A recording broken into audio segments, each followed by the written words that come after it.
Howdy friends, Steve DePoe here for the Rose Realty team with your May 22nd real estate vlog. Let's get right into it. So this week's vlog is 7 questions that buyers and sellers have about real estate amidst the COVID-19 pandemic. So question number 1, is this a good time to buy or sell, or should I wait?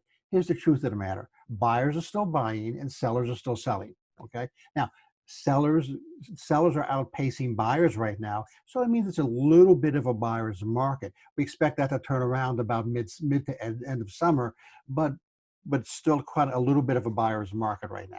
So if you're looking to buy, now's a great time to kind of look, trying to get a little bit of a bargain. People are more serious right now. So amongst all the craziness, people who are out there either selling or looking to buy, they're the real serious buyers. They want to get it done and they want to get it over with. People who are buying right now who haven't been furloughed or unfortunately laid off, they're secure in their jobs and they're saying, let's go, let's get this puppy done. If I'm a buyer, how will showings work? Very, very good question. First of all, we follow CDC guidelines and protocols. We wear gloves and we wear face masks. We ask our buyers to do the same, right? We use hand sanitizer when we enter a house. We do virtual walkthroughs. The Rose Realty team was one of the first real estate teams who perfected virtual walkthroughs, virtual tours, and virtual open houses. So we're on the cutting edge right there. We do touchless closings, which means the title company, you do 99% of everything online, and then they need that wet signature at the end. You pull up, somebody comes up, they're fully clothed, they're fully suited up. You sign, you show your ID, you sign, you drive away. It's no muss, no fuss.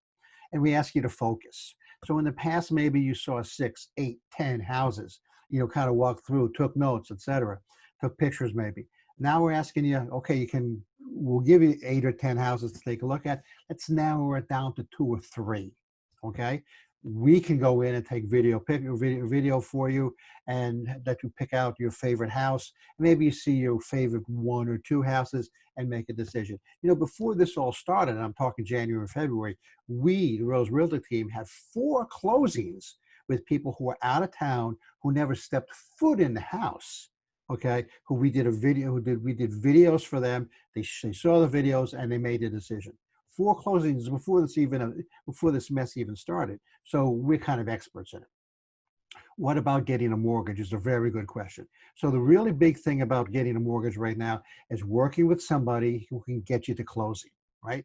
We used to be, well, if this guy had an eighth of a point lower mortgage rate than this guy, well, I'm going to pick this guy over here. Well, now we need somebody who can get us to closing, that understands the current guidelines, the guidelines of Fannie Mae and Freddie Mac, and understands what kind of programs are still available for first-time home buyers and first responders and veterans and those kinds of people, right? So we need to get to somebody who understands the guidelines, can get us to closing. Lastly, for buyers, don't do anything that's going to upset your credit score. I mean, seriously, we had a buyer a couple months ago who did the right thing, frankly, and refinanced their auto loan, got a lower rate, stretched out payments, so they let a lower monthly payment. Did a smart thing, but they did it like the week before closing. They set up a red flag for the mortgage company, and they said, okay, back the truck up. It delayed us like a day or 2. We still went through. They were in better shape, but it threw up a red flag. Don't do anything that's going to throw up a red flag before closing. Either buying any big purchases, car loans, auto loans, student loans, whatever.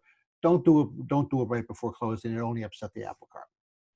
Another question is, what if there's some kind of delay because of the COVID-19? So somebody becomes ill, or maybe you get furloughed, those kinds of things. So the answer to that is, as a professional real estate agent, we have addendums that we can use to specify contingencies like that, to say, hey, if something were to happen, we'll maybe extend or stretch out the contract, or extend or stretch out the closing date, something like that, right? So we can work around those.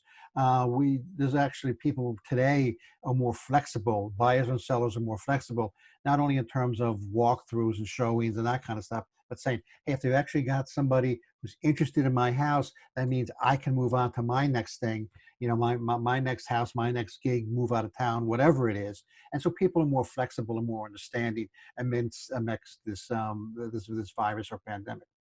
What's the process for listing a house in today's environment is another good question. So the process hasn't changed a whole lot. Um, we do a lot of video chats, okay, similar to these.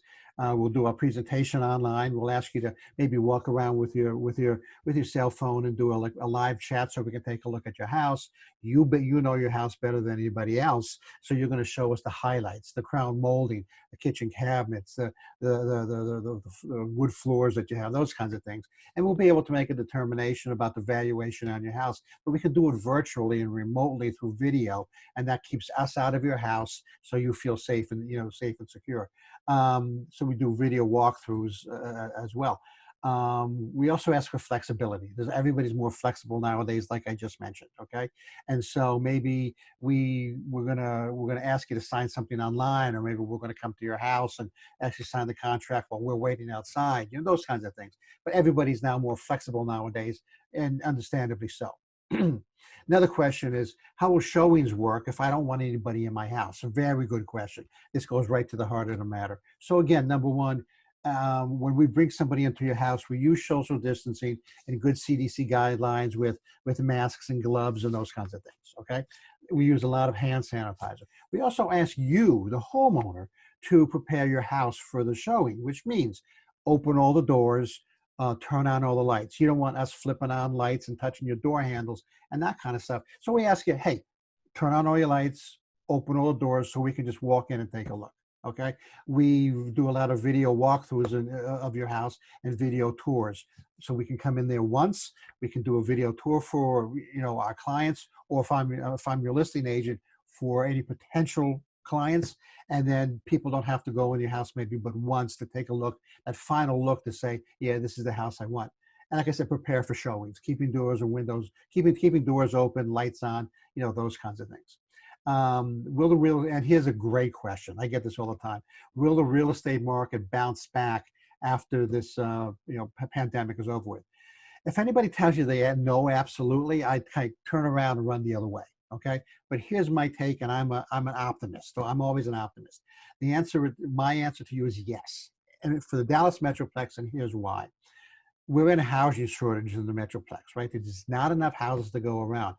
Companies are moving to the Metroplex all the time. We just read in the last 2 weeks where there's a car company in California where the CEO of the car company is looking to move his car company to Texas. And Plano was one of the places they're looking at, right? I mean, so we just got Toyota, we got Schwab is coming in. I mean, so there's just constantly people coming into the Metroplex. That's why we have a housing shortage. So we might be into a little bit of a dip right now, but that's not going to hang around.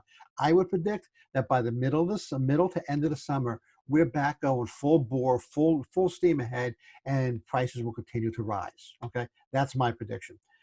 Needs also are changing, which means what? Which means during this pandemic, people found out, number one, I've got a 200 square foot house, and me and the wife and the 4 kids can't live in a 2,000 square foot house. So they need bigger houses. People are also looking for houses with pools, because the community pool isn't that appealing right now. Okay. They're also looking for studies. Okay. Studies in home offices. Hey, if I'm going to have to work at home, I don't want to work on the bed or the dining room table or the kitchen table. I want to study. Okay. So people's needs have kind of morphed over because of all of this, and they're looking for something a little bit different. So so houses will continue to turn over because people are looking for something different. Additionally, there was a study done, and what we realized, right?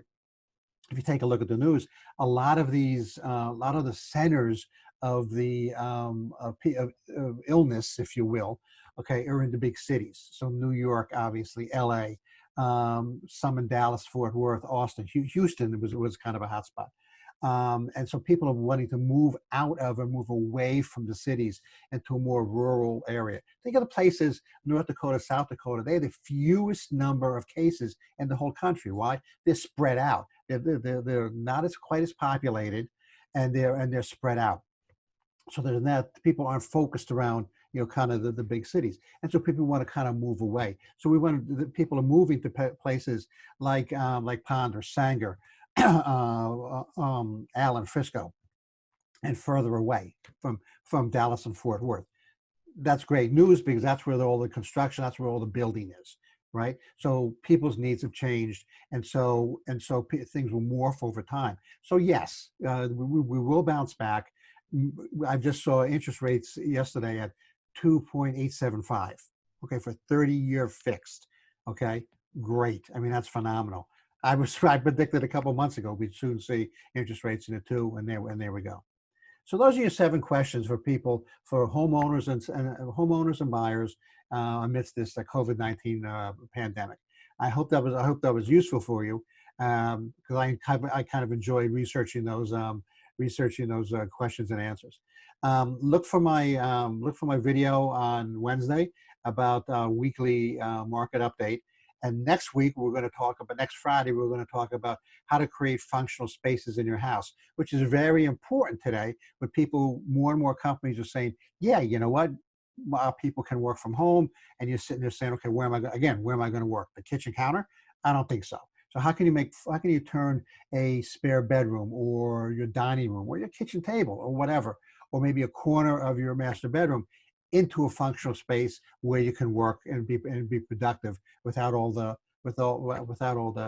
hectic and noise going on. So I hope you tune in for that. This is Steve DePoe, hoping you and your family are safe. For the Rose Realty team, I'm going to bounce.